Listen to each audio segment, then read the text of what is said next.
তুমি রাজপুত্র হয়ে রাজার বিরুদ্ধে কথা বলছো। তুমি কি রাজ্যে বিদ্রোহ করতে চাও? হ্যাঁ হ্যাঁ চাই। যে রাজা অঙ্গীকার ভঙ্গ করে সমস্ত রাজ্যময় কলঙ্ক সৃষ্টি করে, যে রাজা পুরস্কারের নাম করে গরিব প্রজাদের প্রাসাদে ডেকে এনে আবার গলা ধাক্কা দিয়ে প্রাসাদ থেকে বের করে দেয়, আমি সেই রাজার বিরুদ্ধে বিদ্রোহ করতে চাই।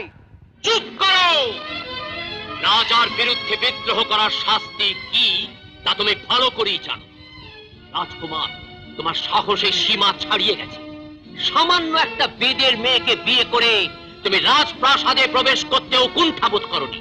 তোমাকে তোমাকে আমি কিছুতেই ক্ষমা করব না।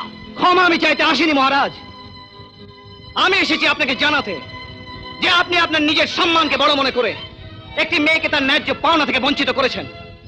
কিন্তু আমি তাকে বঞ্চিত করিনি, আমি তাকে উপযুক্ত পুরস্কারে পুরস্কৃত করে সসম্মানে এই প্রাসাদে নিয়ে এসেছি। বটে, তুমি যাকে সসম্মানে প্রাসাদে